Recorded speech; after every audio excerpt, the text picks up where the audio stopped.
శ్రీరామ్ గౌడ్ అన్న, చెప్పనా మీరు ఈ వృత్తిని ఎంచుకున్నారు, ఏమన్నా చదువుకున్నారా అన్న?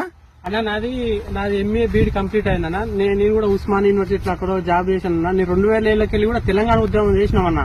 చేసినా కానీ మాకు ఉద్యోగాలు వస్తామని నమ్ముకొని ఉద్యమం కూడా పోయినాము. పోలీస్ స్టేషన్ లో కూడా వెళ్ళి లాఠీ చార్జ్ కూడా తిని వచ్చినామన్నా.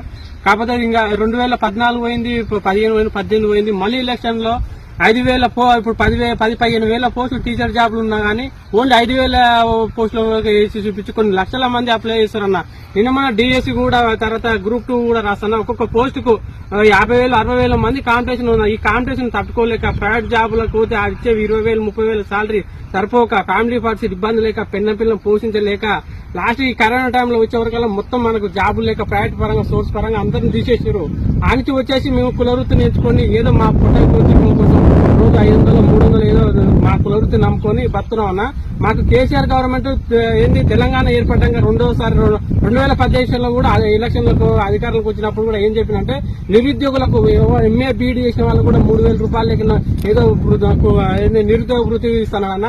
అది కూడా ఉట్టిలో తుంగలో దొరికినట్టు అయిపోయిందన్న. కానీ కేసీఆర్ గవర్నమెంట్ ఎలక్షన్ వరకు వచ్చే వరకు ఏదో కుక్కగిన బొక్క వేసినట్టు ఆశలు పెడుతుండ్రు. అందరి ప్రజల్లో కూడా మబ్బి పెడుతున్నాను. అసలు ఏదో బీసీ లక్ష్మని, దళిత బండి, గిరిజ అని, గృహలక్ష్మని అంతా పిచ్చోళ్ళనే చేస్తున్నాను జనాలు. కేసీఆర్ వల్ల ఇలాంటి ఉపయోగాలు ఏదైనా ఒకటి కాన్ఫిడెంట్ గా పథకాలు పెట్టాలా, జనాలకు ఉపయోగపడి ఉండాలి. కానీ ఏదో ఆలా స్వార్థం కోసమే రాజకీయాలకు వచ్చి చేయడం ఇది కరెక్ట్ కాదన్న.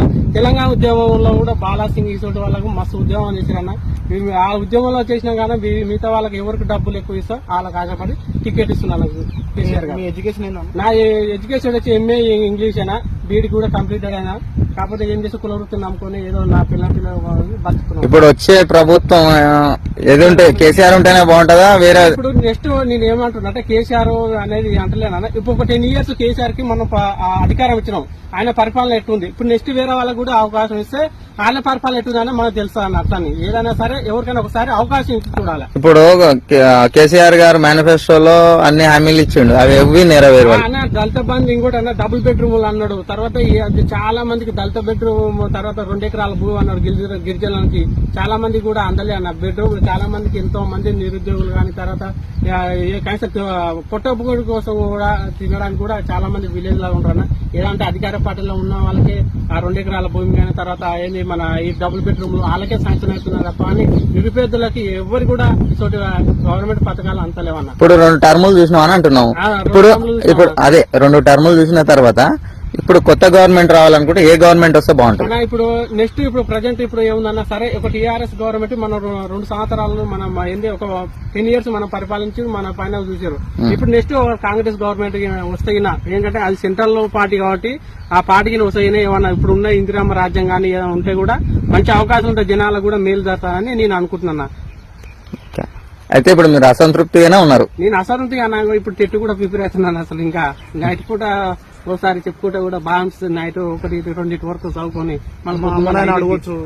ఏంటి మామూలు కూడా అంటారు ఇంత చదువు చాలా ఎక్కువ మీరే ఇది ఏదో మా పిల్లలకి ఇటువంటి పరిస్థితి రాకుండా అంటే మీరు చదివిస్తే లాస్ట్ వస్తే మీరు కూడా తాలెక్కుతారు అనే పరిస్థితి మా పైన మా తల్లిదండ్రులు కూడా క్వశ్చన్ వేస్తారు అన్న. ఏం చేస్తాం, పిల్లల్ని చేసుకున్నాం, కుటుంబాన్ని పోషించాలంటే ఏదో ఒకటి చేసుకోవాలన్నా. ఇప్పుడు గృహలక్ష్మి ఒకటి పథకం పెట్టింది, దాని మీద సంతృప్తి అన్న. గృహలక్ష్మి వేస్ట్ అన్న. 3 లక్షలు ఎవరు కూడా ఇయ్యారు అన్న, అది వేస్ట్. అది ఏదో ఇందిరమ్మ రాజ్యం ఉన్నప్పుడే ఏదో ఒకటి ఎవరికి దళితులకు కానీ వాళ్ళకి లేని వాళ్ళకి ఒక ఇల్లు అని కట్టింది. కానీ ఆ 3 లక్షల వల్ల అసలు ఎంత గవర్నమెంట్ కి లాభం, మొత్తం గవర్నమెంట్ కి ఏదన్నా జీరాశిల్ప కార్డు గురించి వాళ్ళని బతికే ఉంది కానీ ఏం లేదన్న అసలు.